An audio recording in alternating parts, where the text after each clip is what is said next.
Okay, welcome everyone to this month's Fellowship for Intentional Community member webinar. We're happy that you could join us, and also greetings to everybody who is watching this later on in recorded form.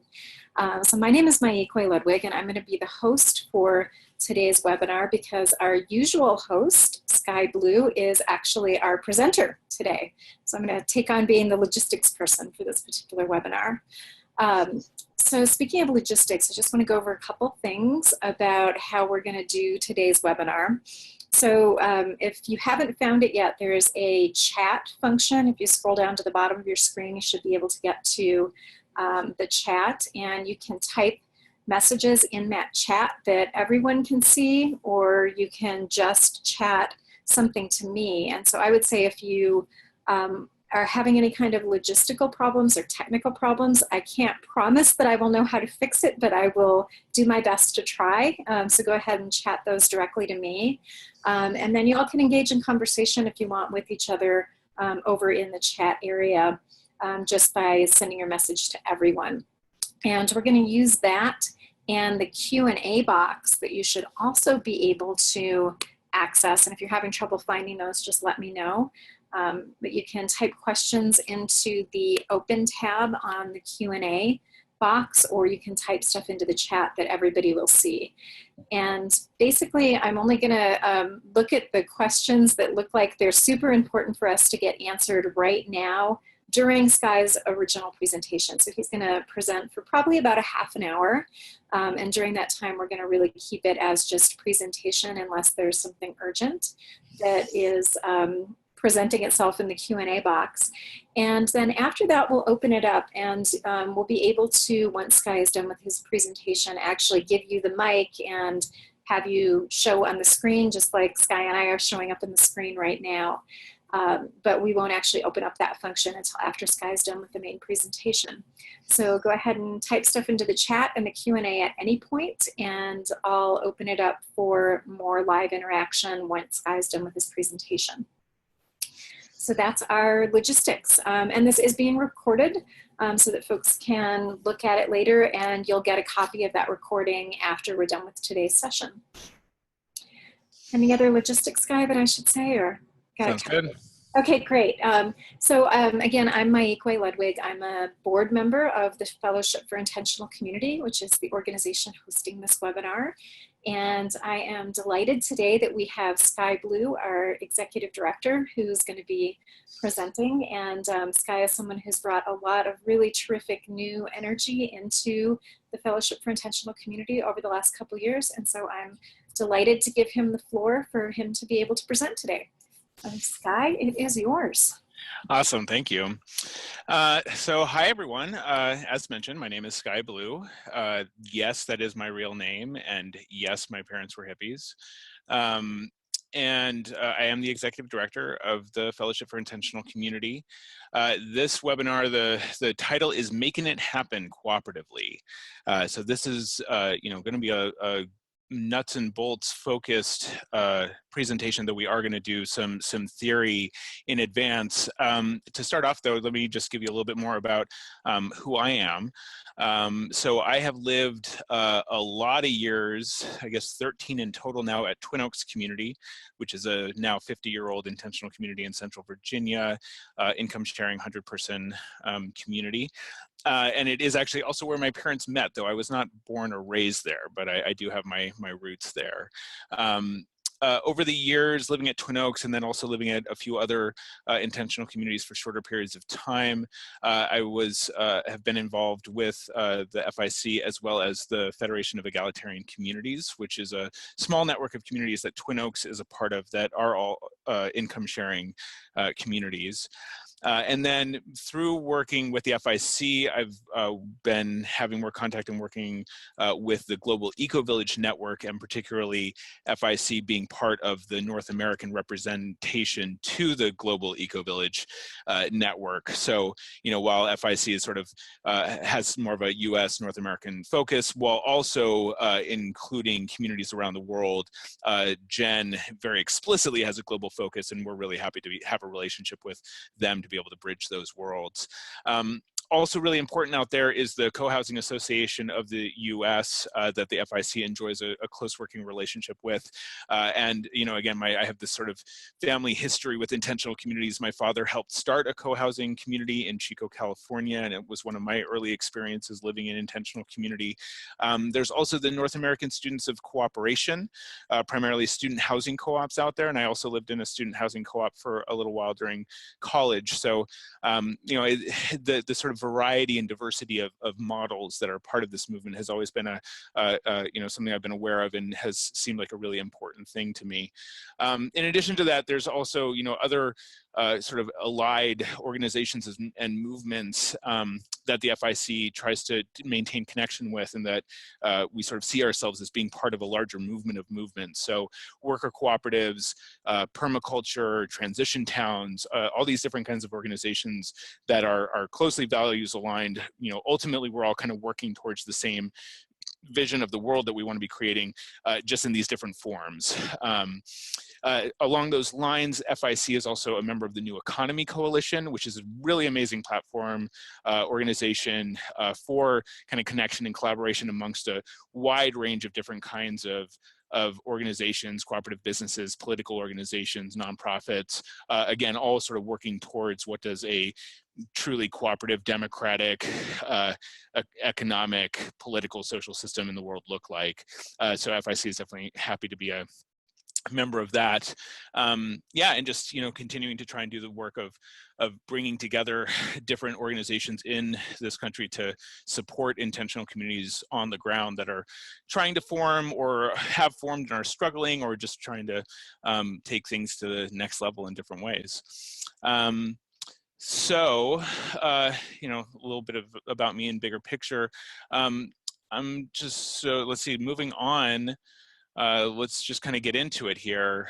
I am going to now share my screen so that you can sort of follow along in some of my notes. If I can find this, bear with me for a second.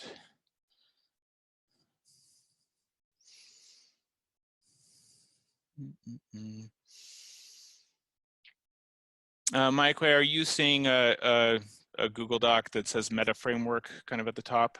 Nope, I'm seeing your inbox. No, that's not what you're supposed to be seeing. Let me do this a slightly different way. Sorry for the technical difficulties here.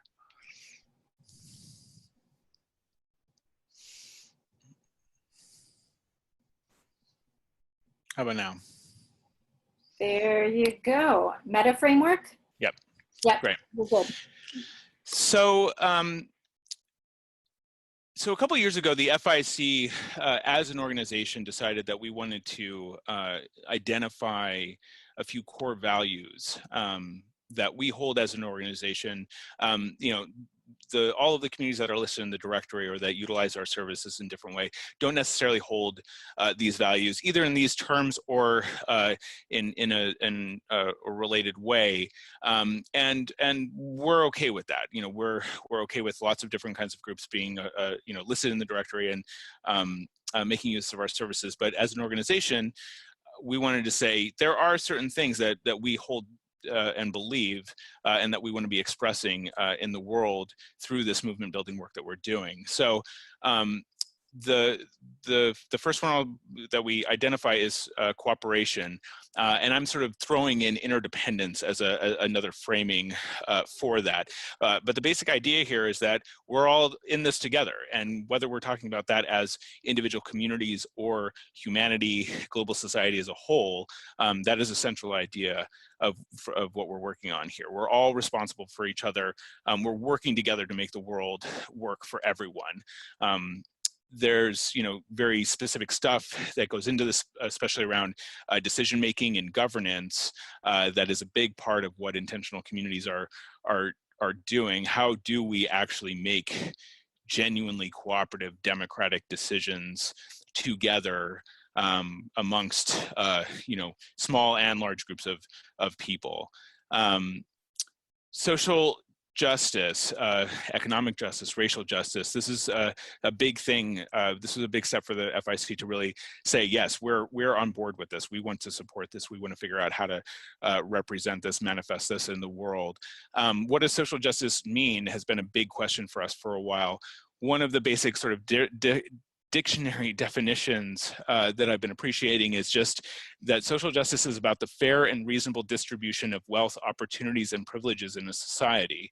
A lot of how I think about this is that, ideally, everybody in the world has the same access to resources and decision-making based on sustainable use, proportional to need, but that nobody's access to resources and the decision-making about those resources is greater or comes at the expense of other people's access. So this is, and again, so how does this represent itself in intentional communities, especially around issues of race and class and these sort of diversity issues? How do we address privilege? How do we address oppression, both systemically in the world and then also internal to our communities and internal to ourselves? And I think, what the FIC is seeing is that intentional communities have a real opportunity here to do that bridge work around how do we address this within ourselves? How does it show up in our communities, and how do we address that? And then how can our communities play a role in addressing the larger systemic issues around privilege and oppression and exploitation? And then lastly, sustainability, which, there's a lot of sort of buzzword terminology sort of stuff that we always have to be aware of here. Regenerative is sort of a hot term these days. Sustainability is a little bit less in vogue. And we continue to sort of play with what these mean. But when we're looking at these terms, some of the basic ideas here are, that we're talking about, human activities, humans, societies that are harmlessly integrated with the natural world and continuable into the indefinite future. And that also kind of looking more from the sort of regenerative side of it. We're not talking about sustaining the mess that we've created. We're also looking at really how do we heal the damage we've done to the earth, to society, to ourselves. And again, what role can intentional communities play in this? So I'm running through some of this theory stuff in part because it's hard to explain what it's like to live in an intentional community to people who have no frame of reference. A lot of people have something. I mean, you can kind of talk about churches, you can talk about living in dorms in college, things that kind of get at some of the basic essence of the experience. But there's something there that is hard to get across. And I think, part of the role of that the FIC is playing is like, how do we explain that? How do we try to get this across, what it's like, what the benefits are, that sort of thing. So that's a big part of what this is about. And just that we're continuing to clarify what our understanding of this thing that we're doing is, and how we are then expressing it out into the world. And a lot for me, the questions around this has been around relevance and applicability. If we are really trying to be models for society, if we're saying, we have this fundamental critique of society, we see some structural fundamental problems with how society is built, how it is operating, and we have a different vision for how we think society could look, and how do we address those kinds of problems, then and intentional communities are sort of the way that we express that. Well, how is that actually relevant and applicable to the world as a whole? Actually starting to articulate that, so that we could start to look at, like, what are the basic principles that intentional communities are trying to capture, and then what would it look like for a city, for a state, for a country, for the whole world to be structured based on those same values. To do a little bit on definitions, so when we're talking about intentional communities, we very much use intentional community as a broad umbrella term. That is a way, we use it in a way that it helps us know who we're serving, as opposed to being a particularly sort of rigid term that we need groups to adopt, or that sort of thing. Many groups that we might identify as intentional communities are not, don't choose to use that term, and that's fine. It's more just a sort of method for us to be able to identify who it is that we're trying to serve. But, you know, you've got eco-villages, you've got co-housing communities, you've got housing co-ops, communes, that term is still to some extent in use, co-living, co-householding. There's sort of different models, terms that kind of keep popping up. And it's interesting to keep sort of looking at how these terms and definitions evolve. But right now, the FIC defines an intentional community as a group of people who live together or who share common facilities and who regularly associate with each other on the basis of explicit common values. So, you know, breaking that down a little bit, you've got a group of people who live together or share common facilities. You know, we're kind of looking in the realm of, like, you know, people do you know, neighborhood tool libraries, car co-ops, these sorts of things, ways that they are sort of tying themselves together in some physical, tangible way for mutual support and benefit, and who regularly associate on the basis of explicit common values. So this is where the intentional part of this starts to come in. They are coming together in an intentional way around some explicit set of common values.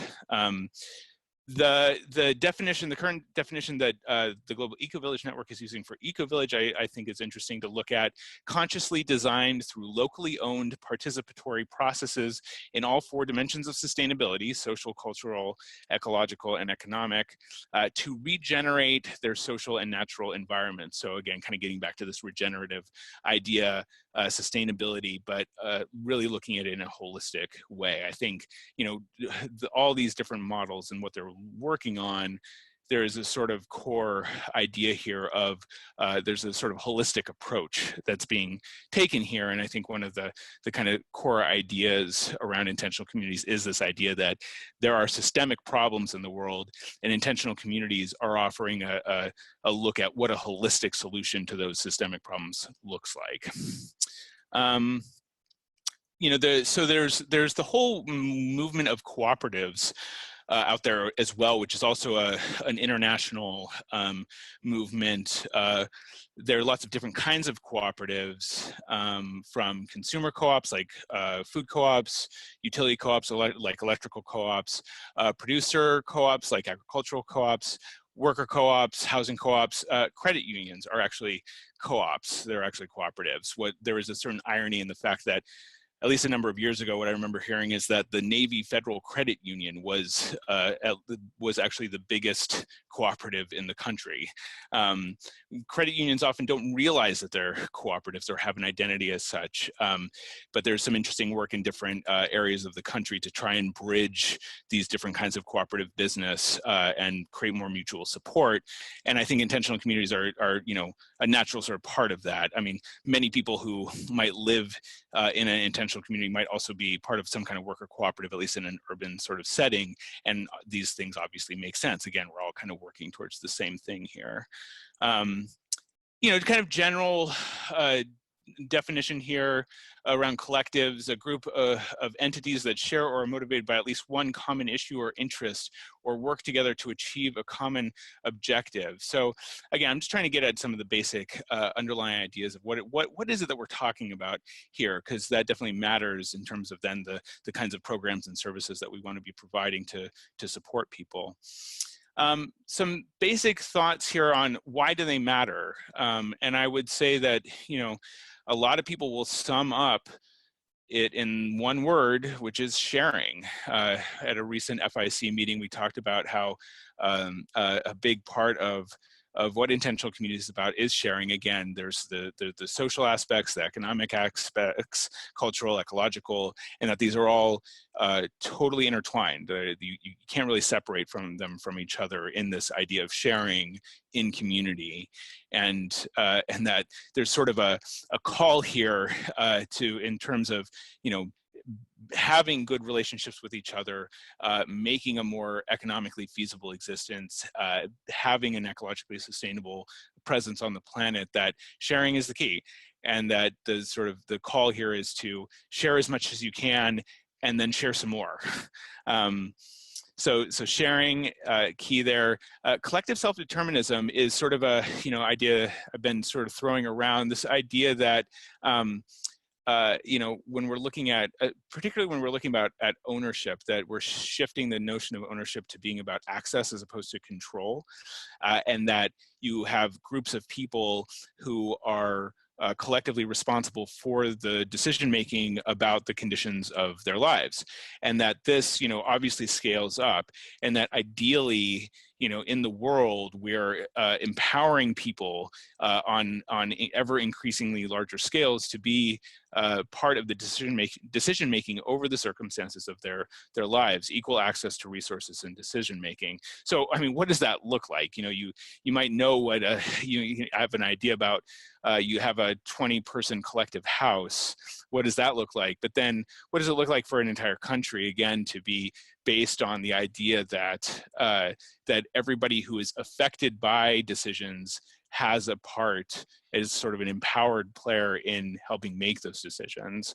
So these are big ideas, but again, I'm trying to connect what our intentional community is working on and how does that actually relate to society as a whole. Last thing I'll just throw in there is nonviolent conflict resolution. I mean, to some extent, we kind of take this for granted, but I remember a long time ago when I was a new member at Twin Oaks, a more sort of long-term communitarian, they're talking about, here we are, a bunch of people sharing a finite amount of resources and trying to figure out how to make decisions about that without killing each other. I mean, and on some level, isn't this what humanity is trying to learn? We've got this finite planet. We've got all these people on it. How do we make decisions about how those resources are distributed sustainably, fairly, without resorting to violent conflict over it? So that's kind of the theory sort of end of things that I want to give to you right now. They're looking more at sort of nuts and bolts aspects of things. When we're looking at what is a sort of framework for success, there's sort of some basic ideas here that I want to throw out.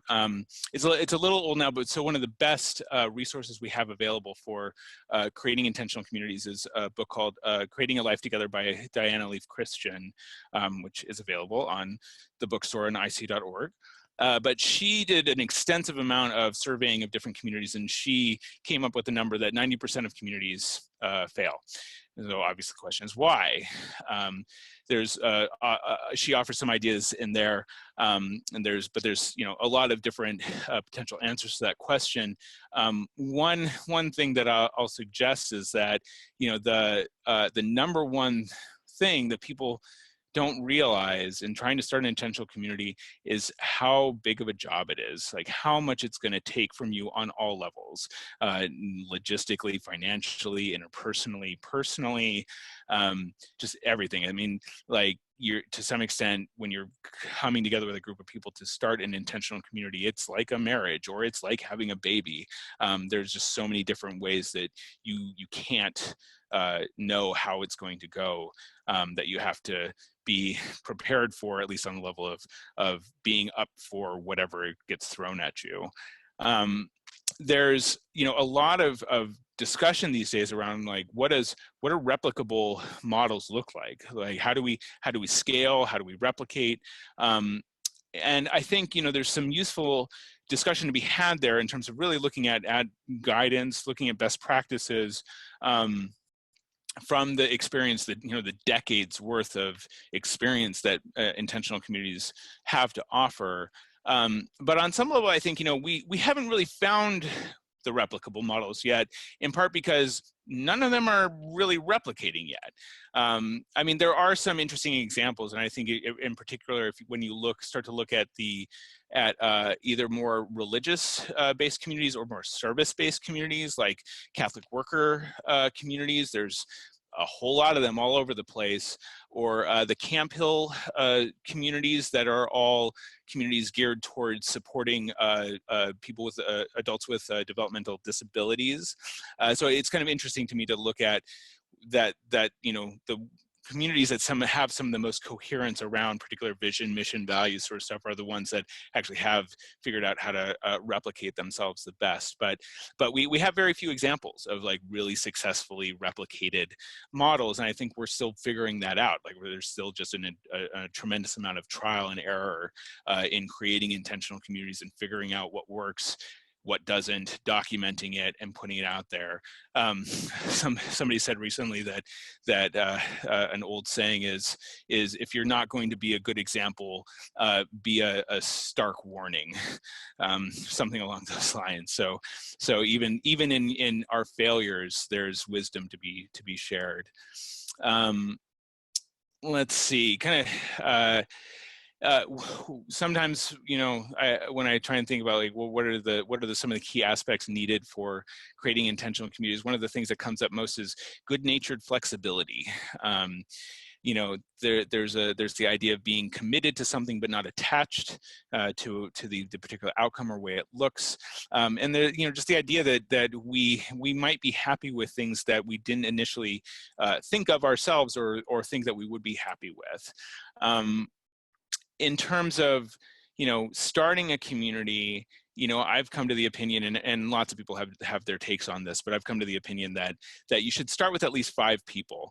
If I'm putting it in a slightly cynical perspective, I would say, you know, if you can't reconcile your vision of a community with at least 4 other people, then that's kind of saying something. And that, you know, that if what we're going for is to really create these communities, you know, ideally that are going to outlive us. You know, I think that's what we're going for here. That it really should come from a synthesis of visions. Last thing I'll just mention here is that as a sort of guiding principle, I would say is just being very clear about what you want to do and what kind of community you're trying to create, both with yourself. I mean, being super honest with yourself about what is it that you really want, and then with others that you want to work with, and then expressing that to the world as a whole. I think in a lot of the things I'm going to touch on here, clarity is a key aspect. All right, so what are the top 3 things that you need to be aware of when working on starting a community? I would say it's purpose, relationships, and finances. So when we're talking about purpose, we're talking about vision, we're talking about mission, aims, goals, these sorts of things get thrown as well. What are your ideals? What are your values, intentions, practices? What are your core values? What do they mean? This is an important ongoing conversation. Like, what do our values mean? How are we reflecting them? How are we manifesting them? And continuing to be in a process of reevaluation around that. And again, it can kind of be anything. You just want to be clear about it, because that has super important implications for how you express yourself, and then who it is that you're then attracting, and then the sort of path the community takes from there. You know, many communities really, what they're about is trying to create a good life for their members. And that's fine. You know, there's certainly something to be said for having a larger mission in the world that your community is trying to express. But that's not. But if what you're trying to do is create a good community for the people who live there, that's great. Just be clear about that, and make sure that that's what you're putting out. Relationships. So it's a big topic, but you know, certainly conflict resolution is in there, and I would say that any community should be getting real clear, real fast in their forming process, or if they're formed and haven't already, on looking at what their conflict resolution processes are. You know, obviously related to that is sort of your communication in general, which helps to be able to identify and address when conflicts do arise. But then of course around that is the whole larger realm of how are you doing governance, management, decision making for your community. Obviously, these things vary a lot depending on how big your community is, how many people live there, what the level of financial or economic entwinement you have with each other as members are. But these are all important things that need to be really looked at. Membership is another key bit of this. And like I said, this is sort of a important connection to the purpose idea, is that you want to be clear about what your purpose is, because you want to be attracting members who get what that purpose is and are coming in ready to help make that purpose into reality. A lack of clarity of vision, and then having people move in, and then a body of members who are not on the same page about what they're working towards can create a lot of problems in a community. So, but with all of that clear vision, governance, decision-making sort of stuff, there's also just the social hygiene aspect, the community glue, the cultural side of things, like what brings you together, how do you enjoy each other, that sort of thing. But then also, like, how do you do sort of preventative work? How you're building the relationships, you're creating trust, you're building intimacy, so that when conflicts inevitably arise, that you've got more of a foundation for dealing with it. And that ideally also that you're building in some ways of helping things surface before they're major problems as well. In relationships, there's definitely, I would say, the personal growth, there's a personal growth aspect. And I think this is key from the perspective that so much of what we're trying to do in intentional communities is antithetical to what most of us have learned growing up in society. So there are so many things that we need to learn living in intentional community or starting them, and there's so many things we need to unlearn as well, and bringing that self-awareness, cultivating that self-awareness, so that we can identify the things that are not actually serving us or the people we live with, and that are getting in the way of doing this community thing that we're trying to do, is really important. And that, in general, again, with relationships, we're talking about this in a very sort of scaled, holistic sort of way. We're talking about your relationship to yourself, to your intimates, family, community, society, the world as a whole, and how do they all interact with each other? How does the choices that you make in the community that you live affect the choices that you make, affect the world as a whole, not just the people you live with? Last chunk of stuff here. So finances, it's tough. I think that's, if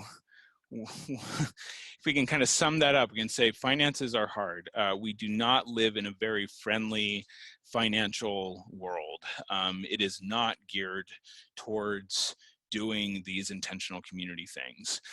Lots of communities out there have had success. Are obviously many have started and formed, and they have existed for, in some cases, decades. And so there's, again, definitely lots of wisdom that can be learned there. But it, cannot underestimate how challenging it is to both find the startup capital necessary to start an intentional community, but then also making sure that you have clear, viable and sufficient income sources on an ongoing basis. So, the way some communities have sort of solved this problem is by starting community businesses that are actually owned by people in the communities. This is definitely a slightly more common thing amongst the small set of income sharing communities that are out there, but there are definitely other communities have done it as well. Retreat centers or educational institutes, or that sort of thing are not that uncommon these days. So, but finding some way, especially if it can be values aligned, that your community as a whole can come together to make money, can be a really beneficial thing. It can also be a lot. There are definitely some people who are like, start a business, start a community, don't do them both at the same time, or start with one or start with the other. I'm kind of a whatever works sort of perspective around this sort of thing. If you've got the opportunities, go for it if you think you can, pull it all off. But again, however you're doing it, making sure you've A, got the startup capital, and then B, you know where your income is going to come from. If it's based on individual contributions, people buying in, people paying membership dues, fees, that sort of thing, how are your members able to make money? I mean, obviously, if you're in an urban setting, this is a lot easier than if you're in a rural setting, in which case it can be really hard, especially depending on the ability of people to telecommute, or whether or not they have skills that are actually marketable in the area that you're in. But so these are all things that really need to be considered. And really, I mean, I would say that any intentional community in some ways should think of itself as a business and look at writing a business plan. There's a particular resource that unexpectedly I like to recommend, which is an organization called the Service Corps of Retired Executives. And there's a national organization with chapters all over the place and a whole online service.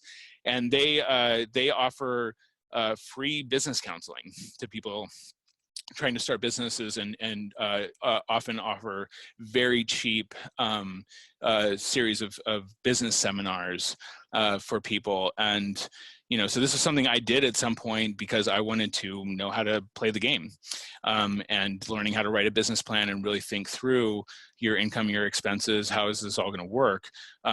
Whether you're really doing it as a business or as an intentional community is really valuable things to do. It's not, all this financial stuff is not why most of us want to live in community, but it is a reality of the world we live in. And so being able to be competent at it is really important.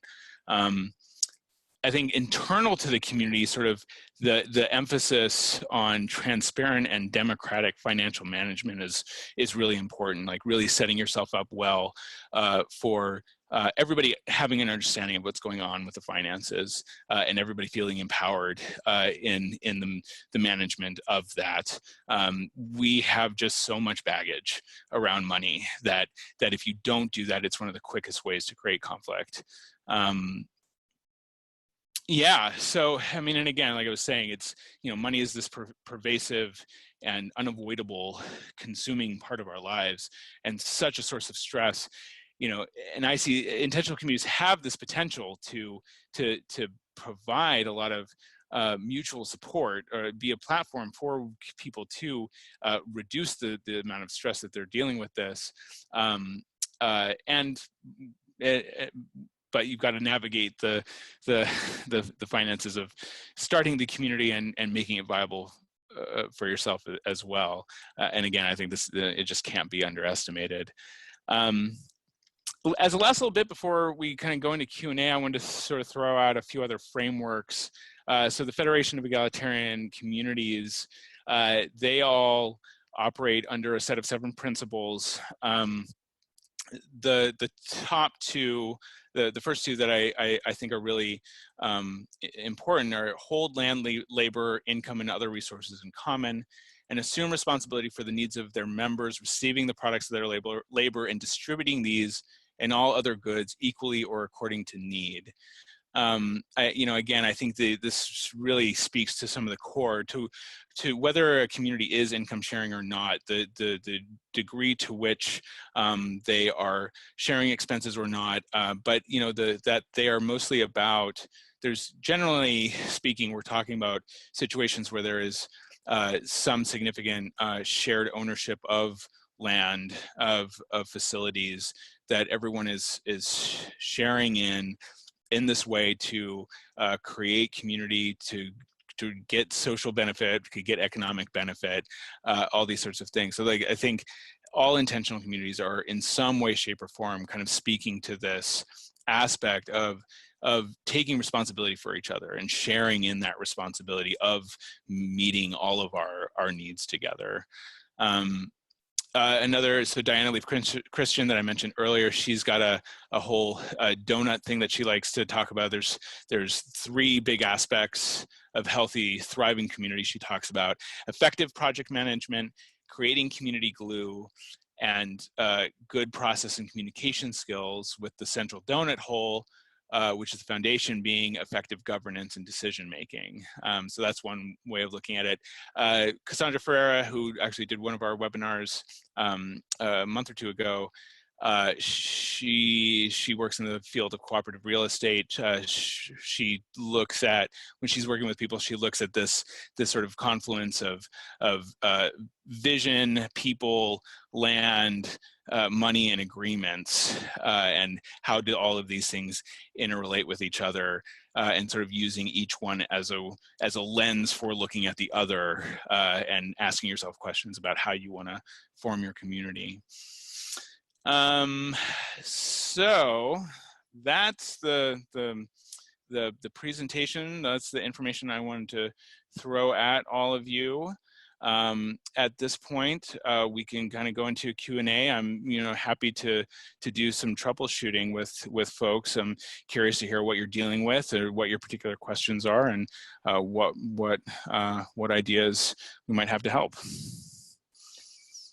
Okay, Skye, thank you so much. That was great. It felt to me like it was both a sort of overview of the community's movement and also kind of an underview in a way, like sort of these are the underpinnings of what this movement is about and also what our relevancy is in the wider world. So I'm appreciating both of those levels of what you just presented. I can also add one piece to what you were saying, which is, so last year, Zach Rubin and Don Willis of the University of Missouri and I did a big survey study of existing intentional communities. And we were really surprised that, part of what we were looking at was what creates satisfaction, because we think that that's going to lead to longevity in communities. And we still have to unpack the data a lot. But the three things that were the strongest indicators, had the strongest relationship to satisfaction in community life were, interestingly enough, income sharing was the number one of those. And then the second one was having egalitarian relationships, and obviously income sharing has a relationship to that. And then the third one was mandatory conflict resolution.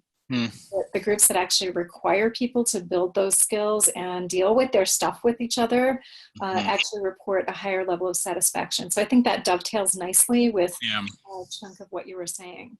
Yeah. Yeah, so let's take a peek. So I'm not actually seeing anything in either the chat or the Q&A at this point in terms of questions. So if folks have questions, you can go ahead and put those into either one of those places. And we'd be happy to open up some conversation with Skye here.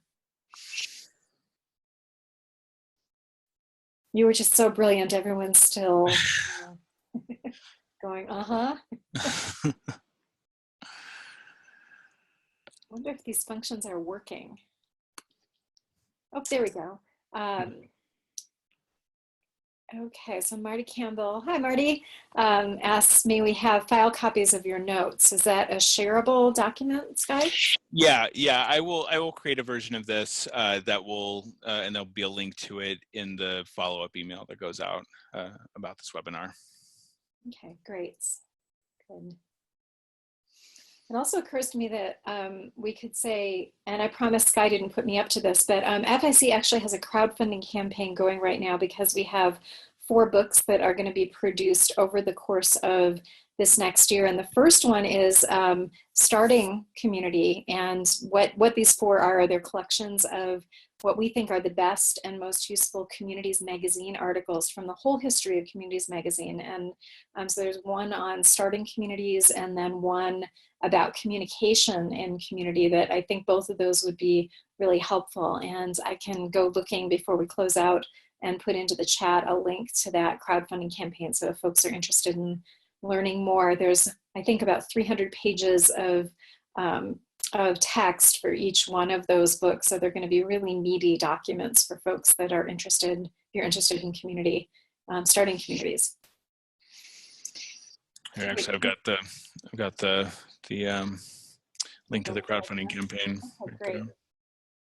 Okay, so comment from David Daly says, I believe communities would benefit when all individuals agree to take responsibility for their behaviors and actions. Thoughts on that, Skye? Yeah, I mean, this touches on a couple things. Again, the sort of the clarity piece. that I put out before. I mean, I think, you know, when sometimes people ask, you know, what's the best decision-making method or what's the best conflict resolution method? And my answer these days tends to be, it's the one that everybody agrees to use. It's the one that everybody in the group says, yeah, let's do that. And it's the one that then they are invested in and that they are willing to be responsible for and accountable to in the process of utilizing it as a group. And so I think that is key. I mean, I think the basic ideas here around you know, around accountability, around integrity, around responsibility, and the communication necessary for all of that, yeah, is absolutely really key stuff here. And again, I think of intentional communities as being the place where we're ideally practicing a lot of this stuff that then kind of we carry out into the world as a whole, or our modeling for the world as a whole. Great. So Tim Rivers Garrett is asking, he says, we're interested in starting some business together in our existing community, perhaps a cider brewery. Do you have thoughts? Cider brewery sounds cool. Awesome. Yeah, I mean, I think, you know,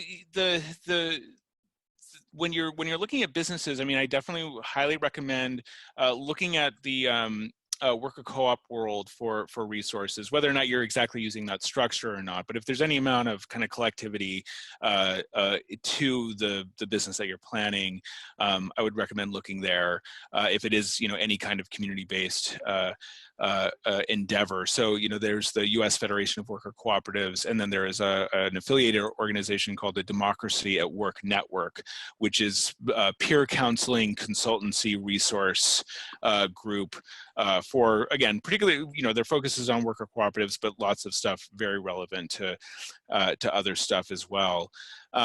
You know, and then again, I mean, look outside the box in terms of resources that are available in your local area. Look for the local small business support organizations that are often actually government funded to some degree or another. There can actually be a lot of resources available. That when I lived for a number of years in Charlottesville, Virginia, and helped start a couple small cooperative businesses as the part of the sort of larger urban community building work I was doing there. And we actually got a grant from a small business, local small business organization.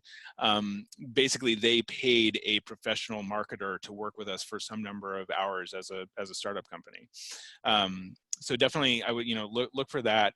You know, the other thing that I think a lot of people who start businesses, one of the problems they run into is they try and start too small. And there, you know, unfortunately, there is this sort of an economy of scale thing that we have to deal with in the way the financial world is built. And if you don't try and start in a way that actually allows you to make the kind of money that you need to make it a viable income source for the people who are doing the work, then it's just not going to work. But, you know, usual stuff around like what are the resources in your area? What are the needs? You know, that sort of stuff. Okay, Steve Adiger, I hope I'm getting your last name right, Steve. I'm sorry if I'm not. He says, I live in a community that is 50 years old and has gone through many changes. It started as a commune and at one point had hundreds of members living in Chicago and houses throughout the US, as well as projects in 40 countries in the world. We're currently very loosely organized as the institute that owns our building has taken over the leasing of rooms. It's good to hear your wisdom about essential tenets of successful communities and gives me hope and ideas about where we could go next. Well, great. I'm glad to hear that. I'm curious what your ideas about where to go next are. What did this spark? Yeah. I mean, it's, you know, the legacy, the communities sort of often have a lot of stuff to deal with. I mean, you know, there's, you know, one of the most famous intentional communities, of course, is the farm in Tennessee, and they went through a massive changeover in the 80s from being a pretty much completely communal economy to essentially privatizing a lot of the houses and businesses and requiring individual financial contributions. So massive shift in their whole financial economic picture, and they lost like something like 90% of their members in the process of that. but and they also had some external pressure in terms of being sort of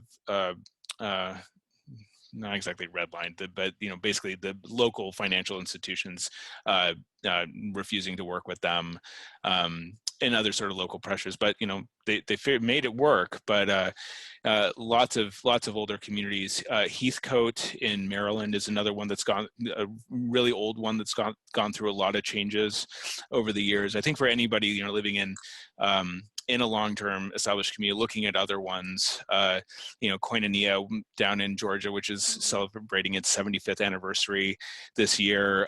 Silo, which is in one of the Carolinas, which is also was started back in 1949, one of the original intentional communities. But yeah, there's a lot of old school intentional communities out there that we can learn from. Okay, great. Folks have other questions that you want to ask Sky, other comments that you want to make? I'd be curious if there was new stuff here, what folks who have lived in community for a while are taking away from what Sky said. So if anybody wants to comment on that, that would be great too.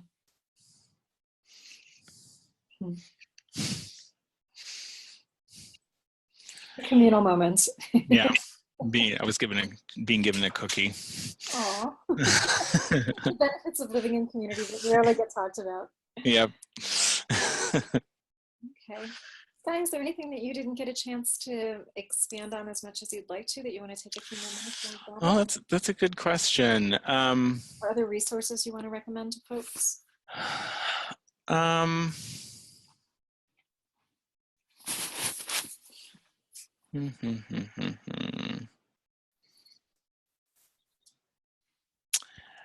Looking back over some of the stuff we've been working on lately. I mean, nothing particular coming to mind. I've kind of covered everything that I wanted to cover in here. Okay, well, Daryl's popped up with another question, which is a group of us are forming an eco-village on the outskirts of Richmond, Virginia. We've had meetings with the local county. Currently, we are waiting for the county to create a zoning that would be suitable for an eco-village. Should we wait for the zoning or purchase the land and then apply for zoning changes? Yeah, this is a great question. I mean, to some extent, the relative cooperativeness or malleability of your local officials, like you're going to know that better than I am, obviously. I mean, I think there is a thing here where it's a lot about relationships. There's a so anecdote, and a little anecdote. There's a community that's trying to form in Charlottesville. Not too far away, an eco-village there. And one of the things that they ran into was around the access egress into the community, and that given the number of units they wanted to build on the property, and the lines of sight on the road, and the speed limit of the road was creating a much higher development need than they obviously wanted to for financial costs and impact and all of that. And so then one of the tacks that they were taking for a while was actually to work with one of the county board of supervisors who was into the idea of lowering speed limits, which if they could get the speed limit on that road lower, then it would reduce the requirements they had for the kinds of access point that they needed into the community. And so one of the people that was part of that group, did a significant bit of relationship building with this county board of supervisor thing to be able to encourage them to sort of champion that issue. So that's obviously one way of approaching it, I think. But I think in general that making yourself known in your local area. I mean, obviously that assumes that you're not trying to fly under the radar on anything, which is obviously an issue around sort of zoning stuff. But if you're trying to be totally above board, then I think being a good local citizen and developing relationships with your county officials can't hurt. Whether or not you should wait or not, yeah, it's a good question. I mean, again, it depends a little bit on your funding sources and what they're looking for. wait for zoning or purchase the land and apply for zoning changes. Yeah. What are your funding sources? What are the, if you've got lenders, how quickly do you need to develop in order to be able to pay them back? And so purchasing it and then hoping for a zoning change might be questionable. So maybe you should go for the zoning changes first. I don't know. Yeah, there's a lot of potential ways of approaching this. Michael, you've looked at this stuff a lot. What do you think? Yeah, I mean, beyond what you've said, I think the thing that would be going through my mind if I was in that position was, if we go ahead and buy the land now, could we live with it if we didn't get everything that we're wanting, or should we actually go ahead and try to get changes through now, and then if they don't happen, then buy a different piece of land, somewhere that might be more amenable. So there's that. There's also Marty just popped up and said, I recommend mentioning Ms. Ludwig's, that's my current book, Together Resilient, and your upcoming Cooperative Culture Handbook, which should be relevant to all that was mentioned in this webinar. And the book that Marty's talking about, Together Resilient, I actually have a profile of Brandy Gallagher, who is at Our Eco Village in British Columbia. And I realize they're in Canada and not in the US, but Brandy's done a lot of thinking about how to approach these kinds of issues. And they actually have gotten zoning in British Columbia that now is a model template that's being used all over Canada and is starting to be picked up in some places in the US as well. So I would check out the work of Our Eco Village. It's OUR, and I can't remember what it stands for, but they're all capitalized, and you can Google them and Google Brandy, and she's a terrific resource. And as Marty mentions, there's a section in my book that talks about her work. There's another little anecdote I'm remembering. Years ago, there's a group in Eugene, Oregon, Maitreya Eco Village, and one of the stories from there is that when they were building this sort of triplex of units on their 2-acre property in the city of Eugene, one of the tricks that they did is they negotiated with the city. They didn't want to build as many parking lots as the city would normally want them to build. And so they made a deal with the city where they would buy a certain number of bus passes each month in exchange for not having to build the parking spaces. And, Eugene was a pretty progressive city government, and so they went for it. Well, I'm not sure whether that's still happening or not, but it was sort of interesting, sort of creative problem solving on their part. And I know that was also a place where they were looking at actually getting the county or the city to create an eco-village ordinance. Again, so much of this stuff is local and state by state, but sometimes, at least in terms of the approach, you can look at different things. There's an organization in Oregon called Recode, and this is kind of their whole thing is looking at different zoning regulations, building codes, this sort of thing, and trying to create more ways for sustainable development to actually be legal, because it is very often not. So that again, going to be very different in terms of the actual laws, but in terms of the approach, there might be something to learn there. Thanks. Okay, do folks have other questions for Skye? I put a quick note in the chat. Recode in Oregon is that organization that Skye was talking about. There's also the Sustainable Economies Law Center has done a lot of work around this stuff, so I'll toss their name in there. Here. Oh, Tim just popped in, Making Money Cooperatively. He wants to hear a little more about that. Yeah, okay. Let's just back to that for a second and then we'll close Sure, yeah. Well, let's see. I mean, it is interesting. I mean, I do think the income sharing communities that have businesses are interesting ones to look at. So so Twin Oaks has its soy foods business and its hammocks business.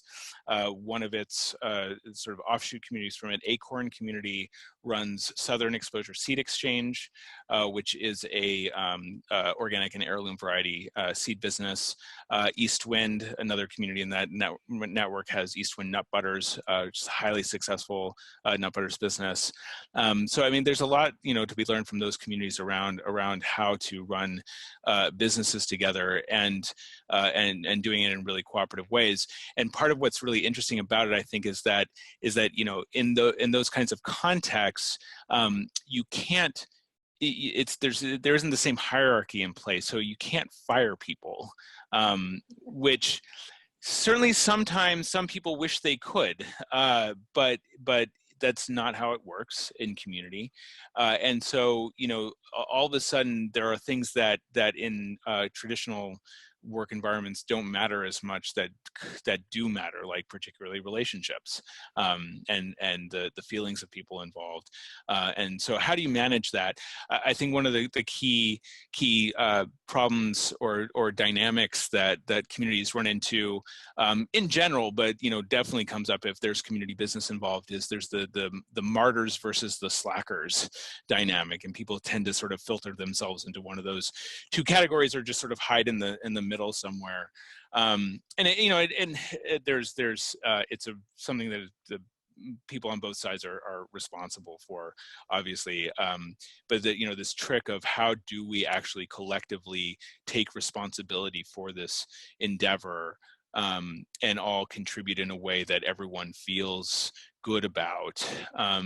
In the worker co-op world, they talk a lot about ownership culture.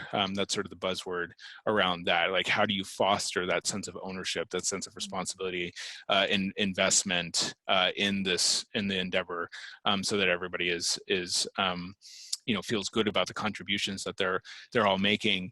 Figuring out, obviously, if you're not in an income sharing community, being really clear about things like profit sharing agreements, and that sort of thing. I mean, this is where, again, sort of clarity and transparency in how finances are managed is super key.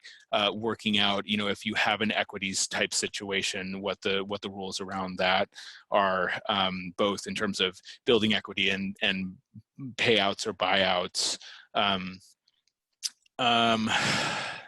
And then also, depending on the kind of business that you're running, if there is a wide range of skills involved, and especially if more kind of technically skilled work is required, then wage differential can become a big issue.